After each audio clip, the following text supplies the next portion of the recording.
Hello, everybody, and welcome to another episode of Geeks Love Lists. My name is Brendan Lotz, and joining me as always is Louis Monzon Hi, guys. and Robin Jetty. Howdy. So, last week was Comic Con Africa 2024, the one that takes place in Joburg, because Comic Con in Cape Town is Comic Con Cape Town. But then Comic Con in Joburg is not Comic Con Joburg, it's Comic Con Africa. Anyway, that happened last week at the Johannesburg Expo Center in Johannesburg, and we were there. And we were there as we have been since Comic Con first launched. And for the most part, it was more of the same, but we wanted to have a discussion around Comic Con and just cons in general, I suppose, in South Africa. And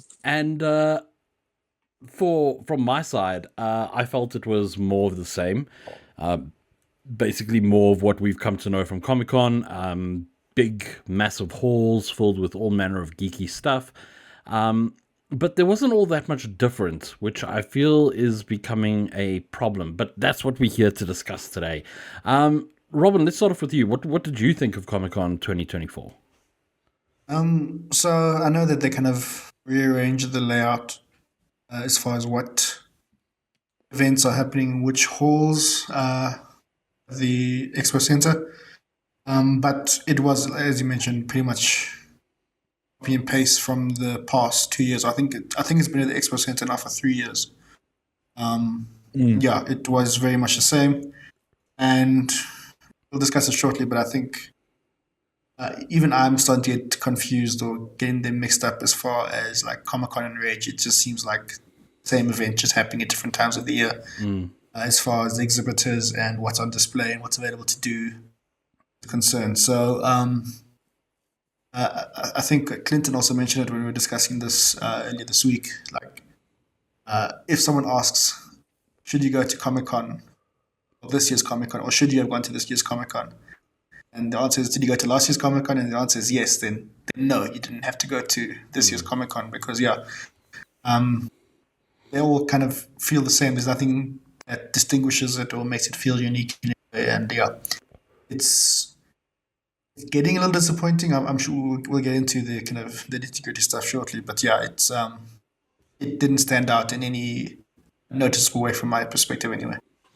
Louis, what did you think of Comic Con Africa 2024? I think I echo a lot of Robin's points. I think the disappointing feeling is there. I think for people who don't go, I mean, obviously because of our jobs, we go to cover the event and stuff. It's like we have to. It's part of our profession. So we go every year, basically, and we write about it and we give it coverage. And I think for people who don't go to these things every year, maybe it's different experience. But I mean, I feel like it's getting bigger in terms of they have to accommodate more people because clearly there's demand for this. There's demand for it because it was insane the amount of people that were there, and we went on a Friday. So I don't even know what it was like on Saturday. So I believe they sold out for the Sunday. I'm not sure about the Saturday, but the Sunday they definitely sold out tickets. So yeah, I mean the weekends are usually more, right? Because people don't have to work and stuff, so more people can come and can come at different points of the day. But it was just chaos. I remember walking through the halls and I was like, I don't know what to do. I don't know what to look at. I don't know where I can sit down and do something and do an activity. I don't like that cons are just this kind of walk and look thing. You know, it used to be you could sit down and at a stall, you could do this, you could do that. And maybe I'm looking at things with rose tinted glasses. Maybe I've changed personally, but yeah, it's there's definitely things that could do better and improve upon. And yeah, that's basically my few cents on that. So I like the point you raise about there being very few places for you to like sit down and engage in an activity. Because that's something that I've noticed has started to disappear, not only from Comic-Con, but Rage as well. Like, I remember going to Rage in the before times, and by that I mean before COVID, And you would walk through like the little South African made game section, and people would be itching to get you to sit down and play their game, even for like 5 minutes, you know? And I don't know, this year I just felt like people at stalls didn't really want to talk to you. They didn't really want to engage with you, didn't want to try and sell you much. Like, this is not true for the artist alley, mind you. Like, there I saw a lot of people interacting, a lot of people reached out to me as I walked past. But when it came to like the big exhibitors, like there was a Checkers stall there for some reason. Because now Checkers apparently sells consoles and monitors and sim racing setups. So yeah, they were there apparently, but nobody came to speak to me. And there were like 5 people who were working there, but nobody came to speak to me, tell me what they were doing, what I could do. I saw a lot of spaces where people were playing games, but it wasn't clear whether is this like an esports thing? Is this just a come sit down and test out the hardware type thing? Like it really wasn't clear to me what a lot of what was happening was at Comic Con. Like there was one stall I remember, which was like LARPing, trying to like inform people about LARPing, and it was really cool setup, but there were just so many people gathered around there. It was nearly impossible to kind of get in and see what people were doing there. So I think like it's there's so many things to see that it becomes overwhelming, you know. But yeah, and I think and sorry to interrupt. I think also that's the thing. It's just that you mentioned a few times that you couldn't actually do anything because there was too many people. There was too many, and that's probably why they extended it a day further. On Thursday, because it used to just be Friday, Saturday, Sunday. Now it's on Thursday. They might have to make this a full week thing, because it's just too many people, and it's just I don't know how they're gonna manage that. The fact that there's so many people just interested in this, but it's definitely affecting at least my enjoyment of the con. So I want to touch on guests because Comic Con Africa is infamous for having guests announced and then the guest pulls out. So this year was Dan Fogler from what is it? The Incredible Fantastic Beasts and Where to Find Them movies. And he was set to come, and then he didn't. But then I think just before the event actually happened, they announced that the original Hulk, Lou Ferrigno, was going to be there, which I thought was pretty cool. And then somehow they managed to get Joe Manganiello, who's famous for playing Dungeons and Dragons, and definitely not Magic Mike. So there were some decent people, and I saw an interview that they were giving with Lou Ferrigno on the Friday. But I managed to just see that because I was walking past. And Louis, you mentioned something that I thought was really important, was the fact that there's very little communication about what is happening and where it's happening in the con. Right? Yeah. So if you're not like obsessed with the con, and you're not poring over a schedule, it's very easy to just miss things. And miss like really big things, not just like signings and autographs and stuff, but like conversations. Like there were some talks that I wanted to see about from authors, right? But I had no idea where the author stage was because there's very little signage around Comic-Con to tell you this is, aside from like this is the gaming hall, this is the pop culture hall, and this is Artist Alley, and that's really it. So like, I feel like the communication while you're at the con needs to be improved significantly, either through like a PA system or some sort of, I don't know. I don't know what to do in that regard. And maybe it's because I'm missing, like, maybe I'm not using the Comic Con Africa app or whatever, but please don't ask me to download an app for your event. It's the last thing I want to do. Wait, is there an app? I don't know. I'm just saying, if there is, forgive me, but I don't know.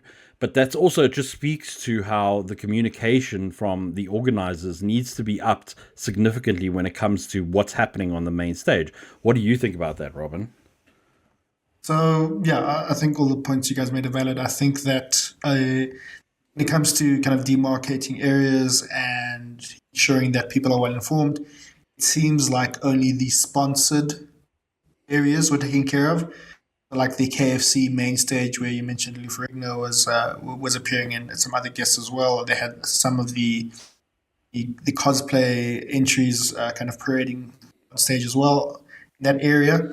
And then in the gaming hall, we kind of had, I think it was the Doritos Crunch area where there was, I think they were playing Tekken, if I remember correctly. Yeah. So the sponsors involved, it seems like signage communication is really well taken care of. Everything else is kind of free game, like you kind of left your own devices and, best of luck to you.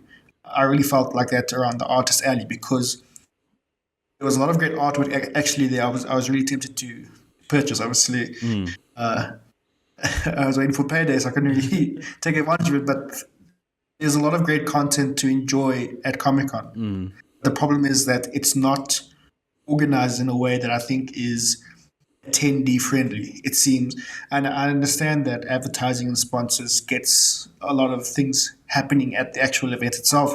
Without them, it doesn't happen.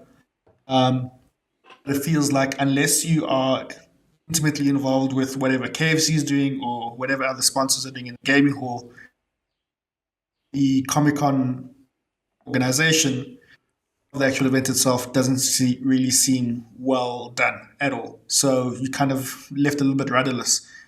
And you mentioned you were uncertain if there was an app or not. And to be fair, when I attend tech events, you have to download an app in order to experience the best of the event itself. I kind of don't like it because I don't like having too many apps on my phone. But I think an application would be really helpful. Somewhere where you can access a map of the actual con itself. I mean, they were handing out pamphlets with the map and stuff like that. Somewhere where you can see what's happening where, in which halls, something that shows you a timetable of what events are happening, which days, and things like that. And somewhere where you can also kind of create your own little calendar, kind of tick off the items that you are interested in, and get notifications and alerts straight to your phone to say XYZ is happening now in hall wherever. You should head there the next 10 to 15 minutes or whatever. And I think that'll really improve the overall experience. I know that an app for everything and apps can be really invasive, and I'm sure there'll be a lot of data collection and stuff like that if there was a Comic-Con app. But I think the event itself would really benefit from something like that, something digital to improve the overall experience outside of things like having a space in the artist alley, because it was really, really cramped inside there. You almost couldn't really enjoy looking at all the artwork because you just kind of push your way through just to get some breathing space. So outside of the kind of admin of how stalls were set up and positioned, I think that Comic-Con Africa really needs to lean into digital. I mean, we're in 2024. It should be better than, this experience should be better than it currently is. I mean, it would be great to be able to, because, I mean, clearly Comic-Con knows who, or the organizers rather, know who is setting up stalls there, right? So, and they know where those stalls are placed. So it would be great to have a online directory where you can see a map and be like, oh, here's the Candied Nut place. Let's meet there for lunch or whatever. Because right now it's basically just like, oh, meet me at the Spur stall or whatever. So yeah, I think a digital map and some way to like the diary thing I think is also really important.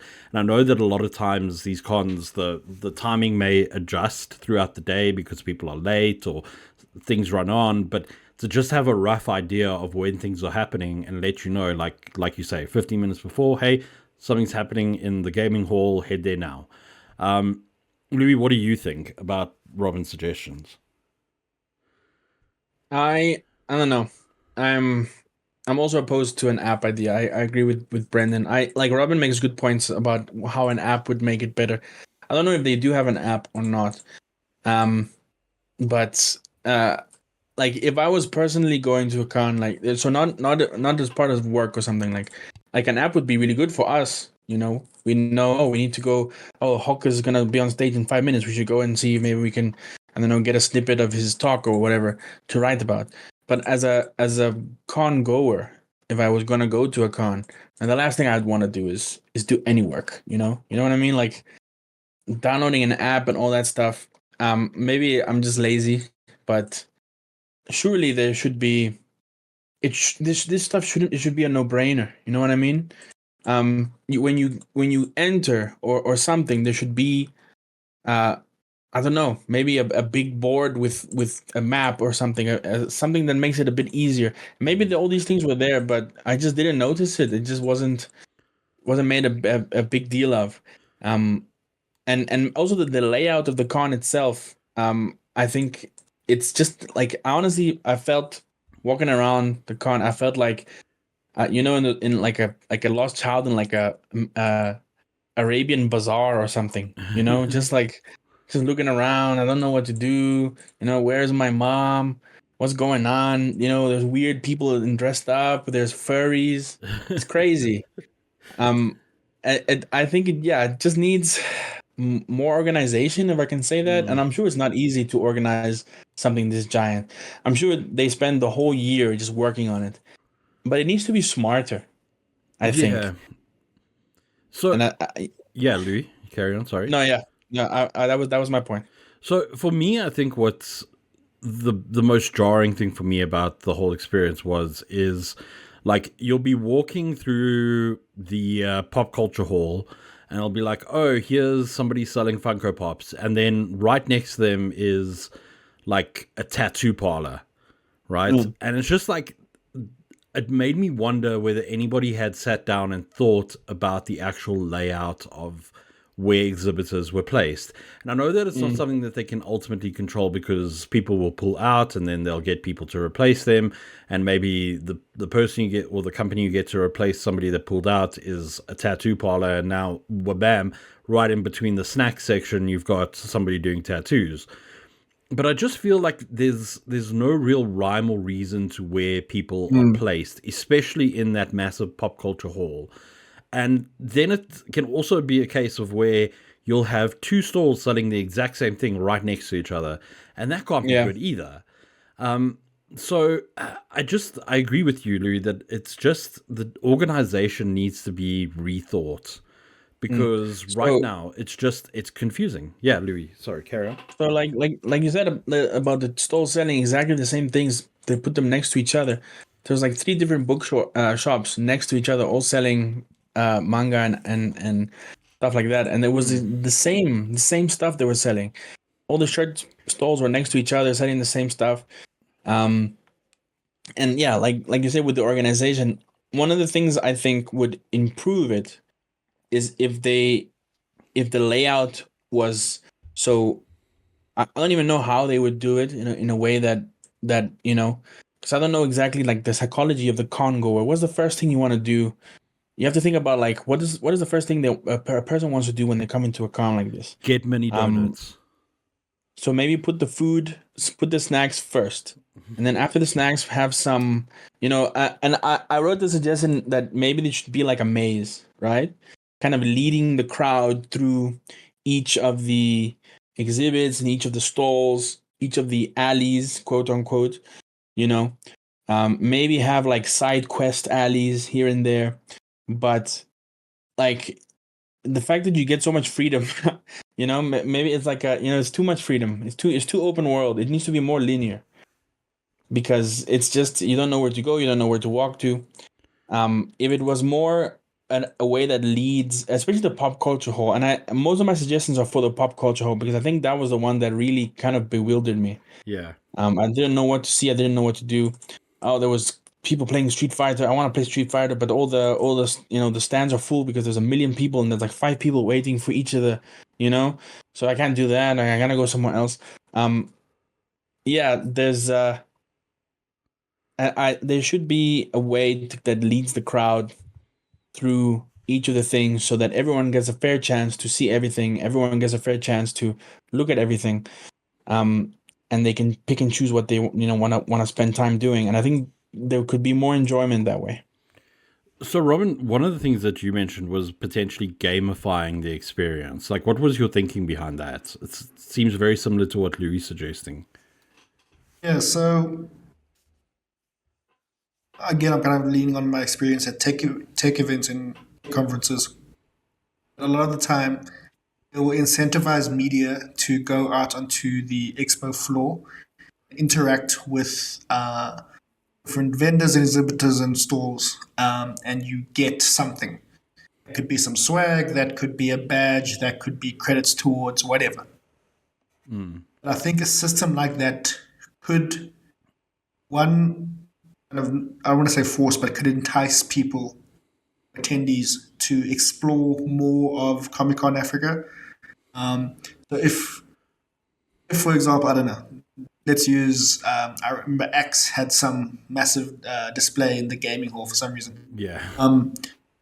So if you go to the X experience, you can get something. I don't know, it could be a deodorant or whatever, but you are getting something. There is a value add to you actually going to that store. If you go to Doritos Cup and you're watching some games there, it could be an experience there for you to just, I don't know, get a packet of Doritos, something simple. Yeah. South Africans love free stuff. And I know, technically speaking, it's not going to be free because you've paid your ticket. But there's a reason why Discovery is so popular in South Africa. It's because they have found a great way of gamifying engagement. Yeah. So if the Comic Con Africa organizers can find a way to kind of get their sponsors and get all the stores that are exhibiting to offer something to people that engage with them or visit specific stores littered throughout the expo center, I feel like that could be a way to get people to explore more, because I feel like if you go to the pop culture hall, for example, you get so overwhelmed by kind of everything that's on display there. I almost felt like I didn't want to go there anymore because of the fact that, one, I didn't know who's exhibiting what. I didn't really see. So, say for example, there was Symbiote. They had a whole bunch of really awesome statues on display. I'm kind of going through that, and then surely there must be something that you can earn or win or kind of towards something, or you can earn Comic-Con XP that you can use for a discount towards purchasing food or beverage or something. So there are surely ways you can look to kind of gamify the experience and kind of drive more engagement, because I feel a lot of the time, unless you're going to Comic-Con Africa for a very specific purpose, it's almost a little bit boring and a little bit of a waste of time, because at least that's the way I felt. I felt like, again, I've seen all these things before. I'm not really being engaged much. All the experiences that did have, like there was a Disney Plus one for Agatha All Along, a Netflix one for Squid Game. The lines for those are so long, it kind of makes me not want to even get involved with it. So surely you can try and tap up some of the other stalls, other exhibitors to offer something, even if it's a little pin or a little badge, just any stickers, any kind of swag. You can kind of drive engagement with that, I think. Like, I remember back in the days of, like, when Rage was the only real sort of show and expo for gamers and geek culture back in the day. Like, I would walk out of there with bags loaded with stuff, and it wasn't like anything magical. It was like a pen, maybe like a brochure, or, you know, a badge, some sweets, you know, just something small. And I understand that, like, the economy is in the toilet at the moment, but I really like that idea, Robin, of just exhibitors offering something a little bit more, even if, like, it's as small as a bag of Doritos, right? Like, I mean, if it's even, like, I think Doritos does have some newish flavors, you know, with, like, the extra hot ones, the masala chili ones. So, like, there's ways that you can sort of gamify that and then put other things in the spotlight. But again, it's also just, I feel like we're seeing the same sponsors over and over and over again at these things. And I get it. There's no real scope for, like, Sage Accounting to be at Comic-Con, even though I'm pretty sure I did see a Sage Accounting stall at one point. But I think what I expect from Comic-Con is that because it's such a wide, like, it covers so many fandoms and so many areas of geek culture and gaming, etc. Like, I do expect to see a bit more than just KFC, Red Bull, Doritos, and Axe body spray getting involved. And I don't know if that's just a lack of will from local companies. Like, I think I saw a Samsung store there, but they didn't really have too big of a presence. In fact, I think Checkers had a bigger presence than like Samsung and most of the major hardware brands. Like, I think I saw maybe a few Gigabyte things, but no stand from Gigabyte. There was an Asus stand. Like, there are some of the major guys, but it just feels like we're lacking some of these major brands, right? Like, in terms of computer hardware and all that sort of stuff. Like, I don't think I saw anywhere really selling computer hardware. Did you guys see anything? But again, it's so weirdly laid out. Like, I would expect maybe like EveTech to be in the gaming hall, but I don't think I saw them there. It's very confusing. The And thing is, yeah, Louis. and just to answer your question about the computer hardware stuff, I saw some hardware, but I don't know if it's being sold or if it's are these sponsored machines. Am I supposed to look at this and move away? Like, I don't even know Yeah. what to do with it. You know what I mean? Yeah, like It just seemed like everything was there is on display to look pretty, but Yeah. the people that are actually at the stand aren't necessarily product managers or product experts, so they can't sell you on whatever's being showcased.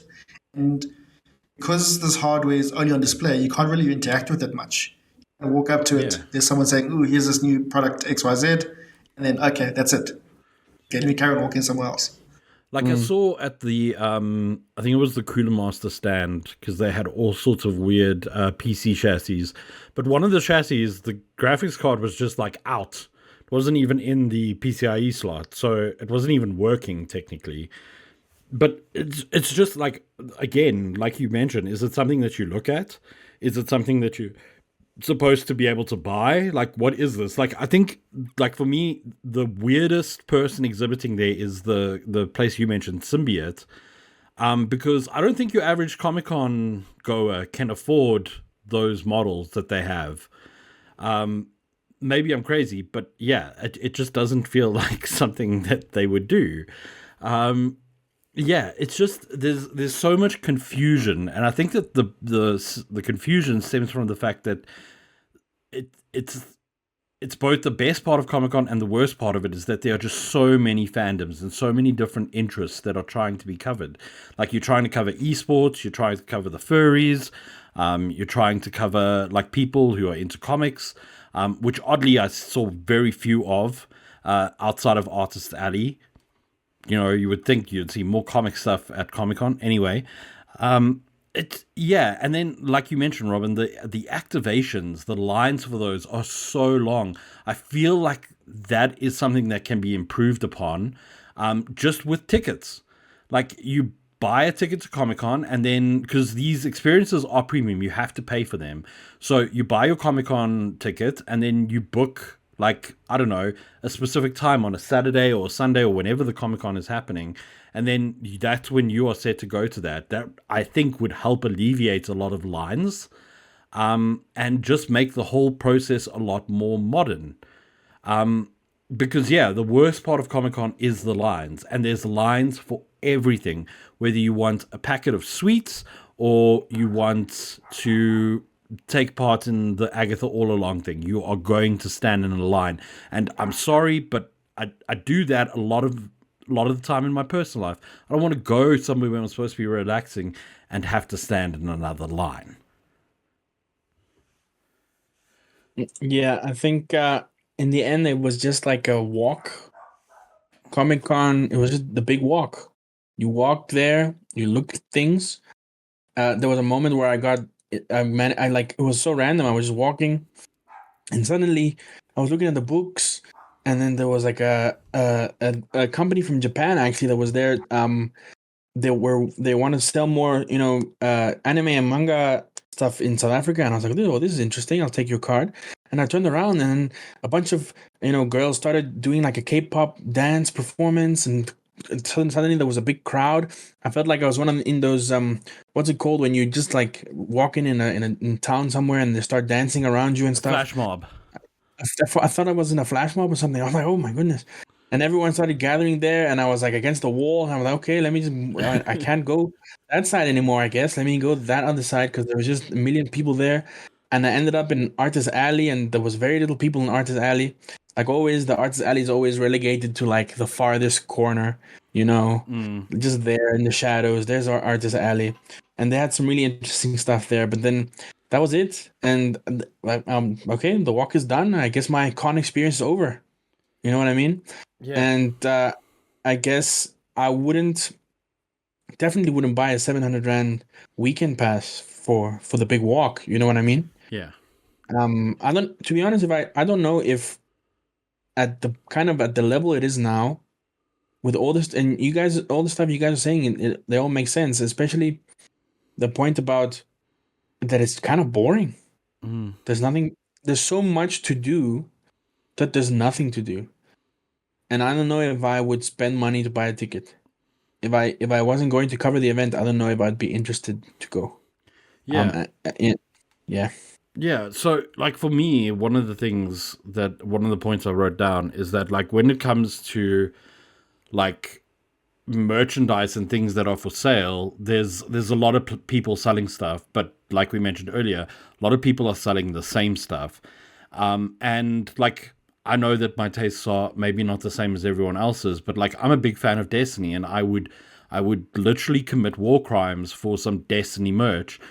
And I go to Comic-Con every year hoping I'm going to see something, and I never find anything except maybe a Funko Pop or two here and there. But I mean, there are so many things that are being catered to, but at the same time, so few things are catered to. Like, I don't think I've ever seen so much Rick and Morty merch in my life. And like, if you're a Rick and Morty fan, that's cool. But if you're not, you're just going to walk past like 5, 6, 7, 8, 9, 10 stalls, all selling Rick and Morty stuff. Yeah, It's really weird that there's so much Rick and Morty stuff because is Rick and Morty even in anymore? Like I feel like it's kind of on the decline now in terms of, maybe I'm wrong. Maybe there's still like a big audience for Rick and Morty. I Especially reckon if it's just dead stock that's been left over that they need to move. we gotta sell it. We gotta sell it. Just put it out there. And the thing is, none of that stuff is cheap. 400 rand a shirt. You know what I mean? yeah. I'm not gonna buy a 400 rand shirt. You know what I mean? Yeah, when you can go to like Pick and Pay Clothing and pick up the same shirt for like $70.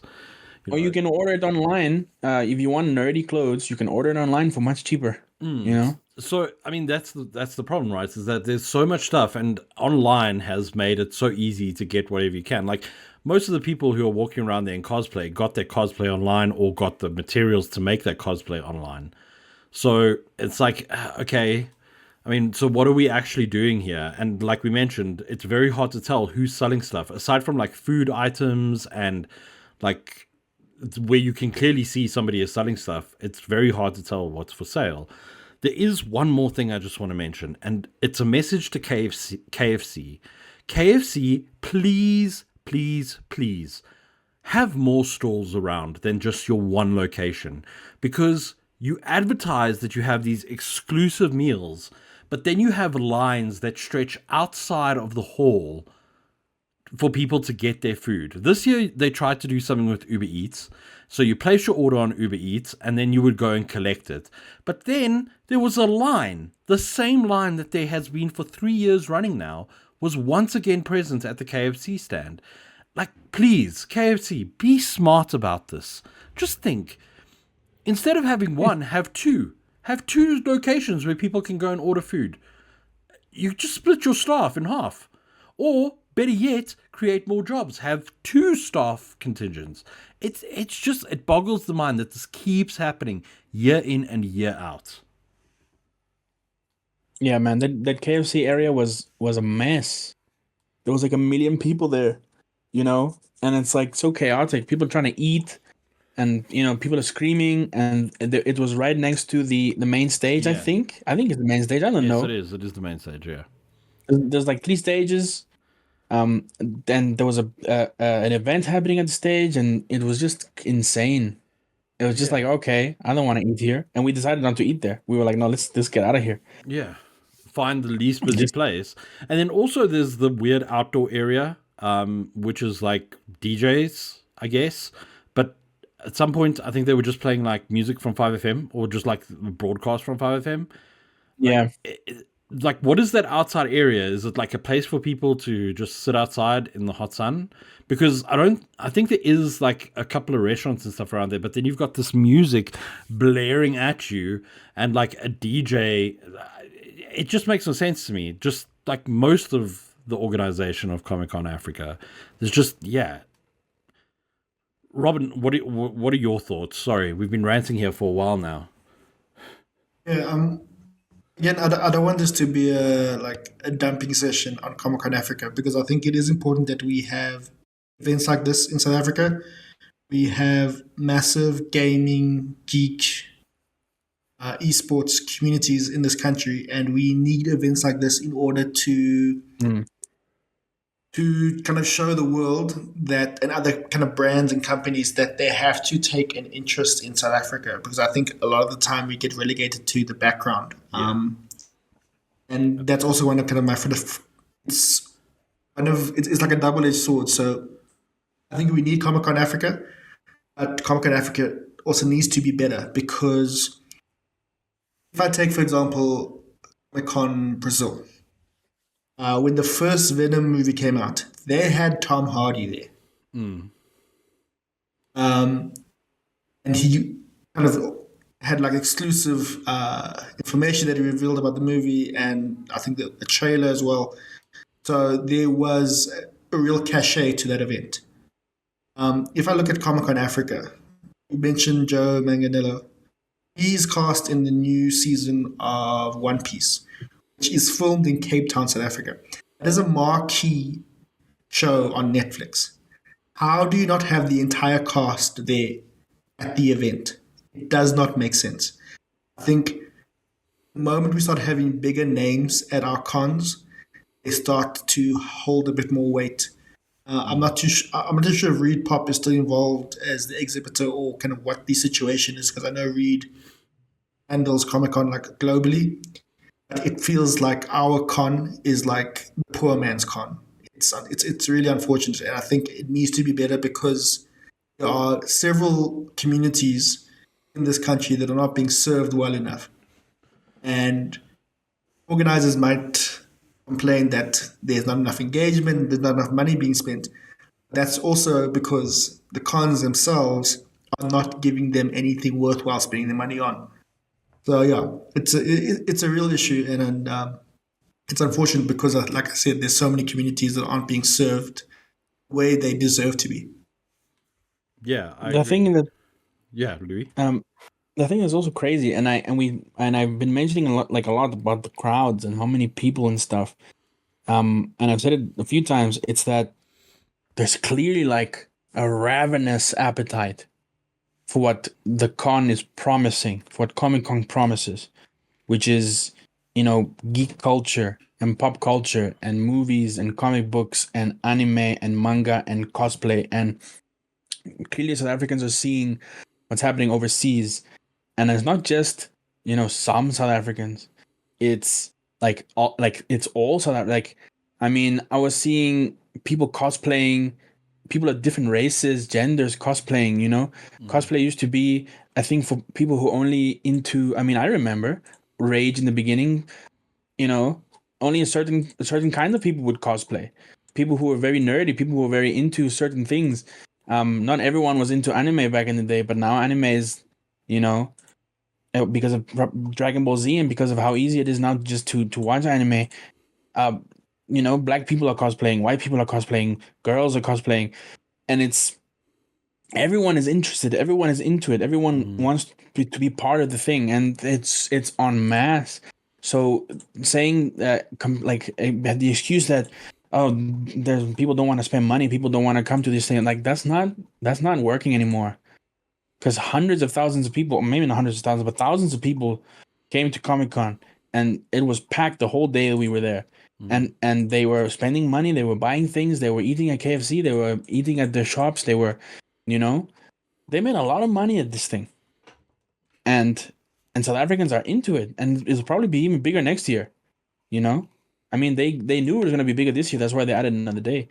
So they need to make improvements, so that it can continue to grow. Because this is my stuff too. This is what I like to see. I like more people who are into what the things that I like, the things that I used to think that if I talk about this in public, people are gonna make fun of me and stuff. Nowadays, it's cool to like these kinds of stuff. Yeah. And it's cool to see things like Comic-Con popping up, but yeah, it needs to be different. And I hope it does get different. That I hope it does improve, and I hope it does mature, and I hope it does get bigger, and there's more cons throughout the year, and more South Africans can take part. I think would be really cool. So I think for me, what needs to improve is not so much the con itself, although there are improvements to be made there, as Louis and Robin have outlined. But I think for me, what I would like to see more of is more big international brands and the local representation of those brands getting involved in Comic-Con. And I know that's very tricky because these days, in terms of representation for big brands on the African continent, there are very few people. Like, I know there's like Kudu was there with PlayStation and all the PlayStation wares that it sells, but that's a distributor. That's like a store, right? That's not PlayStation itself. And that means that you're getting sort of a kind of, what's the word I'm looking for here? A slice of what you can get. Like there was no PlayStation Pro on display or PlayStation 5 Pro on display, which I think would have been really cool to show off. Like even if it was just a PlayStation 5 with the new look panels slapped onto it, right? You put it in a glass box and say this is the PlayStation 5. It doesn't even have to work. And you can just have people coming and gawking at it all day, right? Like, I think that one of the major problems is that we don't have the buy-in from the brands into these places. And that's why we keep seeing the Disney Pluses and the Netflixes and the KFCs all being the same exhibitors day in and day out at these things, right? Why we keep seeing the same esports tournaments being held at Comic-Con. So I would really like to see more local brands getting involved in this. Like, yeah, I know that's a really big ask because, like I mentioned, there's very little representation in South Africa for major brands. Like, when it's big, popular brands like Samsung, sure, there is. But once you start drilling down to things, right, like Razer, is there really, like, major... Is there a Razer spokesperson in South Africa who stays here, who studies the market? Like... Is there somebody who's making those calls to come here? Like, I know there's one big major computer brand. I know their representative, and I sent them a message and I said, hey, are you guys here this weekend? And they said to me, well, we've got a few devices set up here and there, but we don't really have our own official presence. And I understand Africa is a small market, but it's not going to be a small market forever. There are 1 billion people on this continent, and that's growing every single year. And sure, things have lagged behind, but gaming is a growing market locally, not just in South Africa, but the whole of the continent. And it may be starting with mobile gaming, but eventually those people are going to want more. Gaming is a hell of a drug. Like the moment you get a taste of something, you're going to want the next thing, and you're going to do whatever you can, legally speaking, to get that. So pretty soon you have a person going from a mobile phone to getting a full-on gaming PC. And if you want to create brand loyalty and awareness around what you do, you need to be at these places, right? And bravo to the brands that are taking part in Comic-Con and investing it and putting it as one of their that they believe in the scene. But we need more. We absolutely need more involvement. And ultimately, we just want the best, right? For ourselves and for everyone else that's in these scenes. Because I mean, like you say, Louis, I want more people to enjoy the stuff that I enjoy because it makes it easier to get a hold of. Makes it means I can watch movies and series about it. There's people that are making content about it. Like, we just need more. And I think that Comic-Con, if it implements a couple of logistical things and just put some thought into how stuff is laid out, I think that it can be as good as San Diego or Brazil or any other major Comic-Con around the world. So yeah, just South African brands and big brands internationally. We know you listen to this massively popular podcast. Get involved. Sign up to Comic-Con 2025 and prove us wrong. Prove us that Comic-Con can be the best. And yeah, I love being proven wrong. What do you guys think in closing? Robin? Only one final suggestion. We need more games. We need more consoles set up for people to play games. I remember walking past the PlayStation or the Kudu stand, and I don't recall seeing any console set up for people to play. I don't recall ever seeing anything Xbox related either at Comic Con Africa. So I know that Rage and Comic Con are two different events, but one of the great things about Rage used to be the fact that you could play games early. There were normally only demos. You got to experience games before they came out. EA Sports FC 25 launched last week Friday evening. Surely you could have a bunch, let's say a dozen consoles set up with a game for people to interact with. It really boggles the mind. So was recently traveling to Barcelona via Paris. At the Paris International Airport, Charles de Gaulle, there are PlayStation 5s set up at the departure gates for people to play games. It's such a simple way to drive engagement. I don't know, is it security risk, is it insurance problem? I don't know what it is, but it seems like publishers and hardware manufacturers and distributors are really, really reluctant to let people play games for free, essentially. So that would be my only kind of final piece of advice. Bring more games. Let us play more games, please. Louis? Yeah, just more places to sit and to chill and maybe watch a screen. There should just be a sitting section so that it's just not one big walk. I suppose there's an outside place, but I want to sit inside and see all the things that are happening. Definitely more games, more gaming tournaments. That people anyone can just enter. That would be cool. I feel like maybe that is the case, but I don't know. Can you enter? Can anyone just come from the street and enter? So I know for big fighting game tournaments, there's a thing called pools, like internationally, right? In different countries.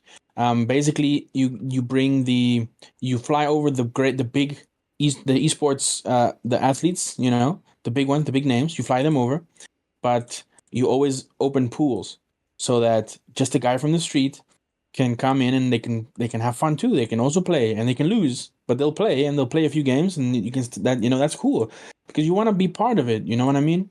I don't know if that was happening. Like you guys mentioned, there was a Tekken tournament happening. I didn't know. Could anyone also just hop on and play? And the best thing about pools is that sometimes just be a random guy from the street and he ends up just being a monster.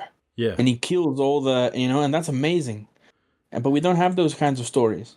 There should be more of that, just for all the games they have playing there. I feel like you watch how they're playing Rocket League over there, and they're going over there. They're playing Fortnite, and okay, is it just for watching, or can I also play some Rocket League? You know what I mean? Yeah. How far can I get in the Rocket? You can spend the whole day playing, video games and with your friends, and you lose, and then you go. But yeah, so just more stuff that can be interactive. More screens, more things that you can watch. So that it's not just basically a big flea market. Sometimes that's what it feels like.